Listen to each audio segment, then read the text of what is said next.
नवरात्रि पूर्ण होने पर जो विजयदशमी आए, उस दशमी के दिन जो एक शमी का पत्र भूलवश भी महादेव को समर्पित कर दे, उसकी जिंदगी में कभी संपदा की कमी ना आए। एक शमी का पत्र, एक शमी का पत्ता 14 करोड़ सोने की मुद्रा से प्रबल हो जाता है। आम के पल्लव, आम के पत्ते, पीपल के पत्ते और नीम के पत्ते, इन तीनों की बंदरवाल, ये बंदरवाल दशहरे के दिन लगती है। दसवीं तिथि को लगकर एकादशी द्वादशी तक लगी रहती है और त्रयोदशी के दिन इसको निकालकर विसर्जन कर दिया जाता है। ये जिस घर में लोग चिड़चिड़ प्रवृत्ति करते हो, क्रोध उत्पन्न होता हो, घर में सामंजस्य नहीं बन रहा हो, आपस में क्लेश बढ़ रहा हो, कोई किसी की नहीं सुनता हो, तब ये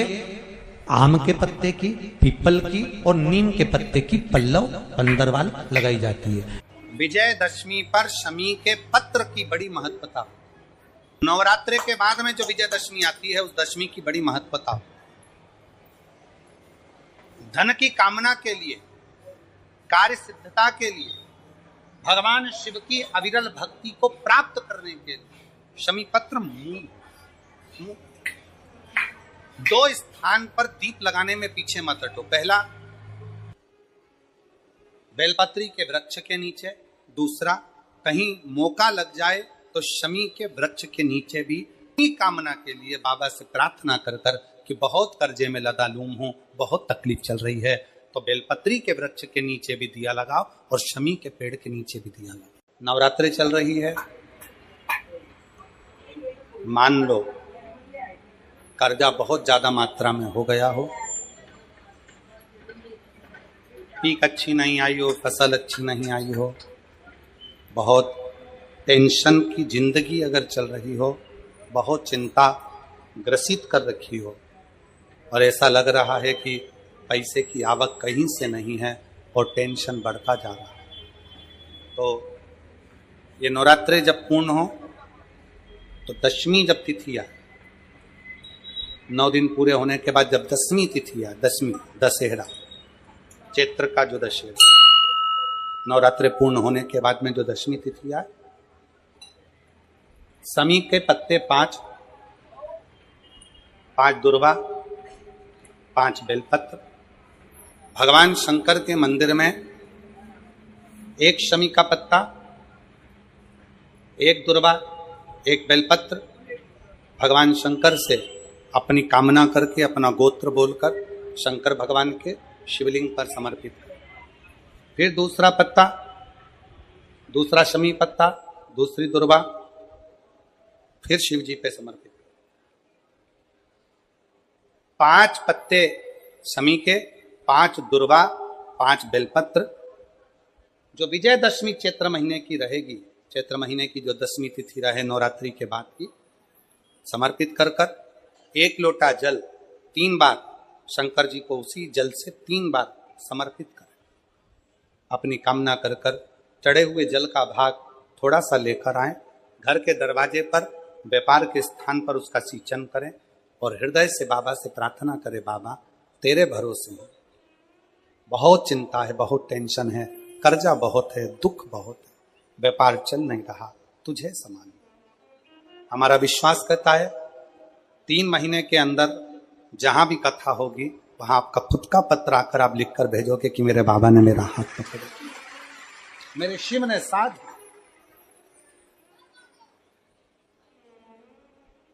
विजयदशमी पर शमी के पत्र की बड़ी महत्वता होती।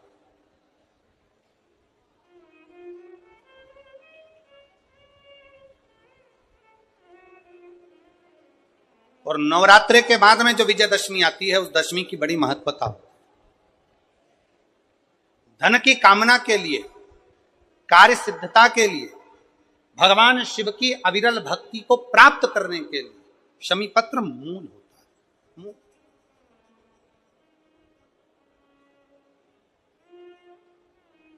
और हम तो बिल्कुल कहेंगे शहादा वालों से भी, और जितने आस्था चैनल पर कथा सुन रहे हैं, जितने टीवी पर कथा सुन रहे हैं, मोबाइल पर कथा सुन रहे हैं, कि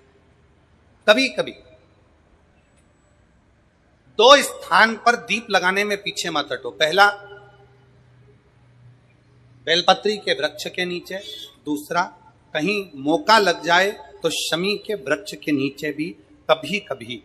अपनी कामना के लिए बाबा से प्रार्थना कर कर कि बहुत कर्जे में लदालूम हूं, बहुत तकलीफ चल रही है, तो बेलपत्री के वृक्ष के नीचे भी दिया लगाओ और शमी के पेड़ के नीचे भी दिया लगाओ।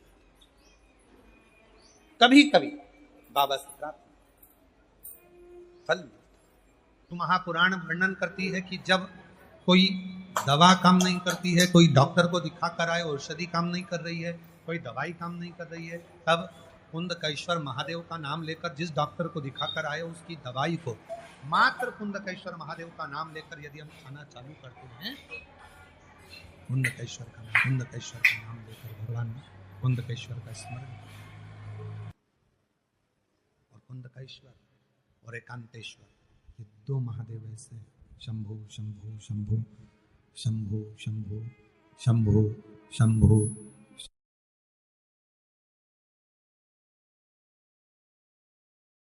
कुंदकेश्वर और एक एकांतेश्वर महादेव एक ऐसे हैं, ये दो महादेव का स्मरण ऐसा है, यदि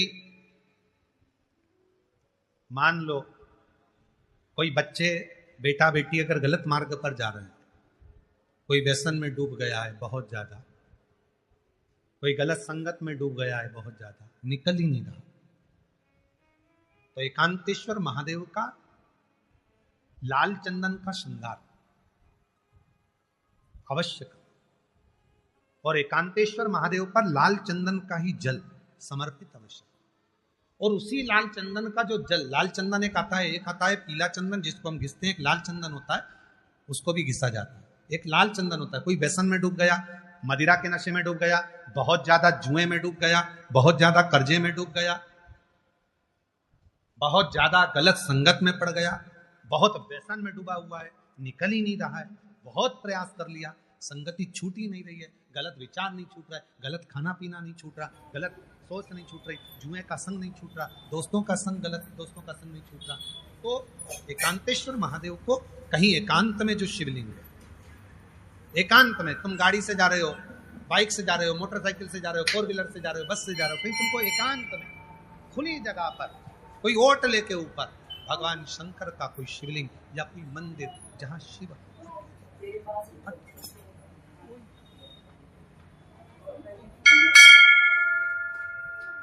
केवल शिवलिंग, ना वहां पर जगतजननी जगदम्बा है, ना वहां पर गणेश जी की मूर्ति है, ना वहां पर कार्तिकेय जी की मूर्ति है, केवल शिव है, केवल शिव। कोई वृक्ष की छांव है, कोई खुला मैदान है, कोई मंदिर है जहां अकेला शिव बैठे हुए एकांत में, एकांतेश्वर कोई, वहां लाल चंदन का लेपन, वहां लाल चंदन शिव जी को लेपन कर कर और वही लाल चंदन का जल शिव जी पे चढ़ाना प्रारंभ करिए, थोड़ा सा उसको कटोरी में झेलो, लेकर आओ, उसी लाल चंदन का जो जल है, उसी जल को उस व्यक्ति को जो गलत व्यसन में पड़ रहा है, गलत मदिरा के नशे में, जुए में, या कोई गलत व्यसन में, गलत संगत में, गलत विचारों में, गलत सोच में पड़ रहा है, उस व्यक्ति को भले चाहे सब्जी के साथ दे दो, भोजन के साथ दे दो, चाहे चाय के साथ दे दो, चाहे कैसे भी, उस लाल चंदन का एक बूंद जल भी अगर उसके अधर में, उसके मुख पर गया,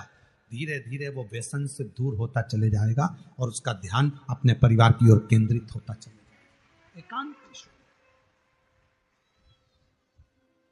शिव जी का एकांतेश्वर, एकांत में वास करना, भगवान शंकर एकांत में वास करते, एकांतेश्वर महादेव के रूप में विराज। और उसी तरह से है कुंदकेश्वर महादेव।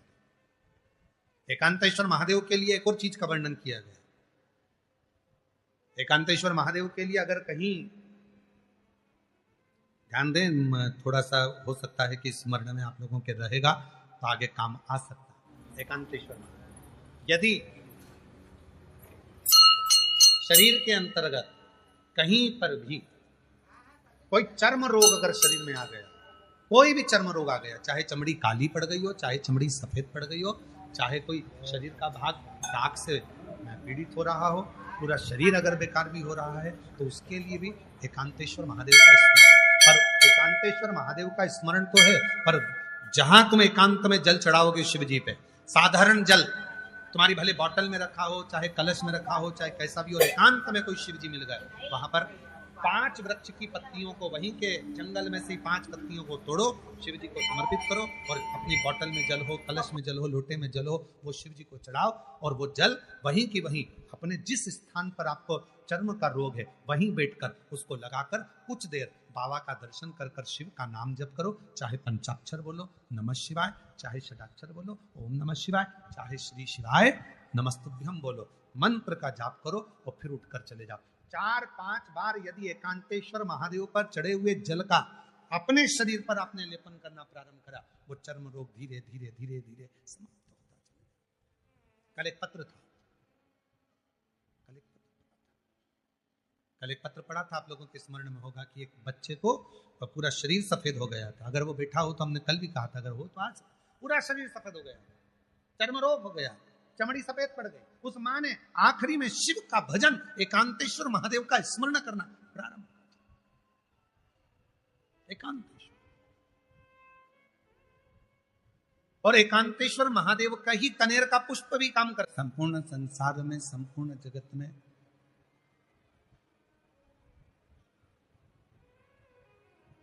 आज एक होड़ लगी हुई है। लंबे लंबे बाल बढ़ा लो, बहुत सारा त्रिपुंड लगा लो, बहुत सारी माला पहन लो,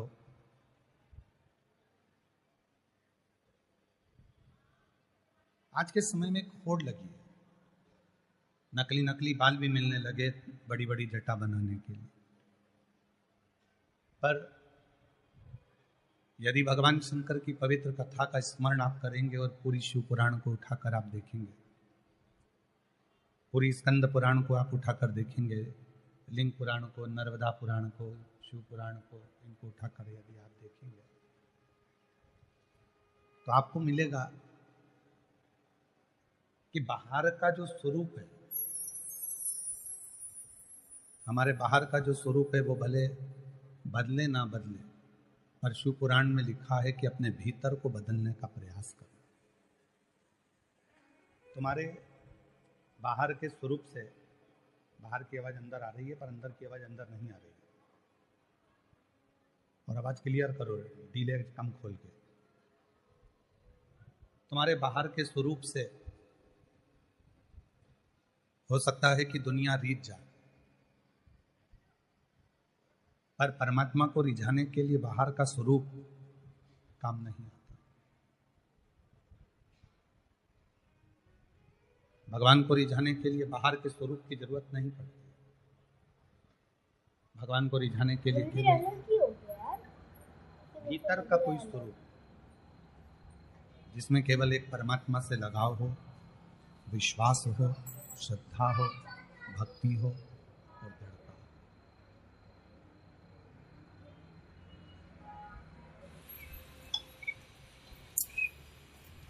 आज व्यक्ति के भीतर धन की कमी नहीं है, उसके पास में संपदा बहुत ज्यादा है। धन कम नहीं है, उसके पास में पैसे की कमी नहीं है।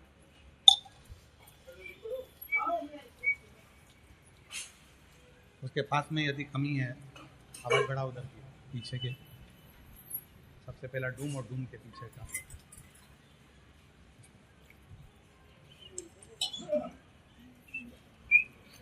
आज के व्यक्ति के पास में धन की कोई कमी नहीं है, संपदा की कोई कमी नहीं है, पर उसके पास यदि कमी है तो मन की शांति की, हृदय की शांति। और वो शांति उसको, धन तो ढेरों है, संपदा ढेरों है, वैभव ढेरों है, फैक्ट्रियां ढेरों है,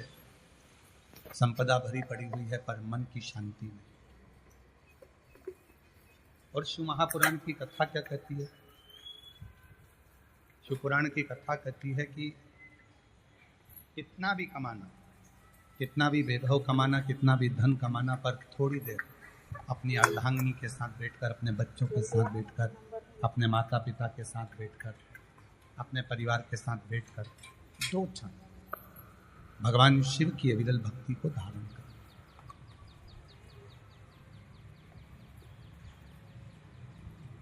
क्यों? भगवान शंकर पार्वती जी से कहते हैं, पार्वती मैंने दुनिया के लोगों को बहुत वैभव दिया, मैंने दुनिया के लोगों को धन भी दिया, वैभव भी दिया, सत्ता भी दी, प्रतिष्ठा भी दी, सब कुछ दिया, पर एक है मन की शांति।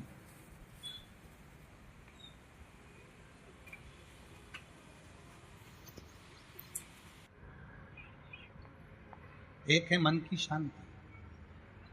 शिव जी कहते हैं वो मन की शांति को मैंने अपने पास में रखा,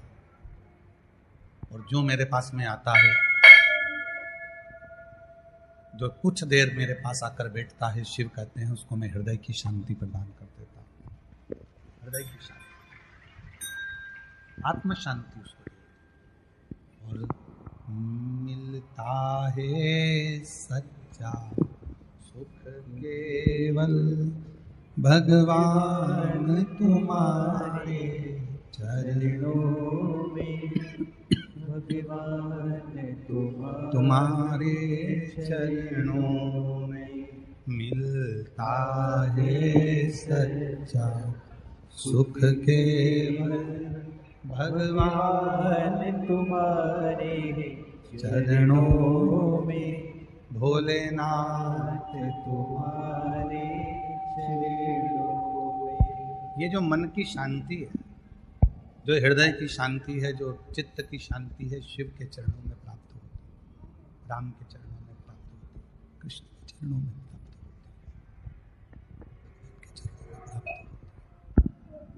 जो मन की शांति है भगवान के चरणों में मिल जाती है, परमात्मा के चरणों में। और इस शांति को पाने के लिए आपको बहुत दूर जाना नहीं है।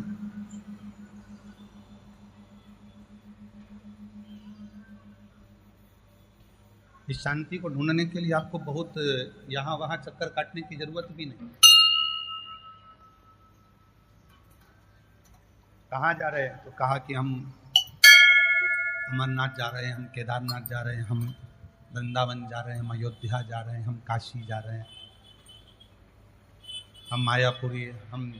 जगन्नाथपुरी, हम रामेश्वरम, हम द्वारका जा रहे हैं। चले जाओ, मना नहीं है, पर कभी तुम अपने मन के अंदर ही नहीं गए, कभी तुम अपने चित्त के भीतर ही नहीं गए, कभी तुम अपने घर के मंदिर में सुकून से बैठे ही नहीं, कभी तुम अपने घर के पास के मंदिर में नहीं गए, शांति से बैठकर बाबा का स्मरण नहीं किया, तो ईमानदारी से बोलो, चाहे दुनिया के सारे 12 ज्योतिर्लिंग कर लेना, चाहे सारे तीर्थ कर लेना, तो भी वो शांति तुम्हारे भीतर नहीं मिल सकती, क्योंकि तुमने अपने अंदर शांति को ढूंढा, तुमने अपने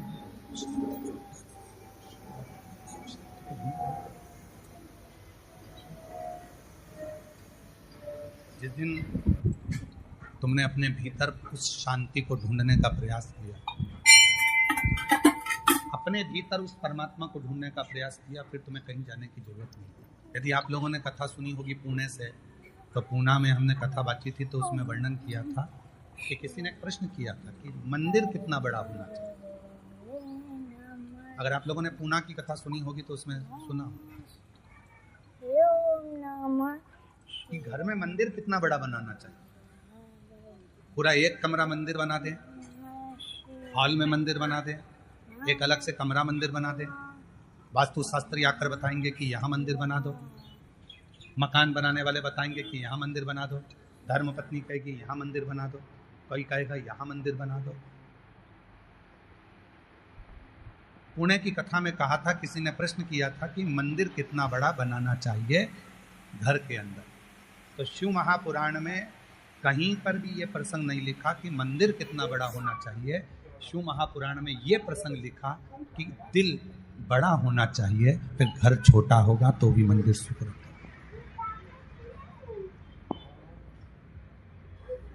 और तेरी पूजन को भगवान बना मन मंदिर, तेरी पूजन को भगवान बना मन मंदिर।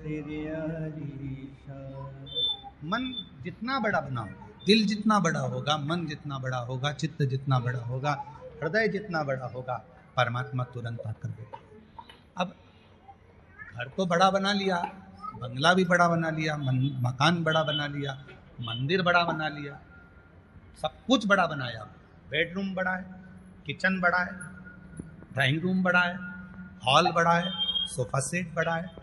सब कुछ, एसी बड़ा है, पलंग बड़ा है, वॉशरूम बड़ा है, मंदिर भी बड़ा बना लिया, और मालूम पड़े दिल वही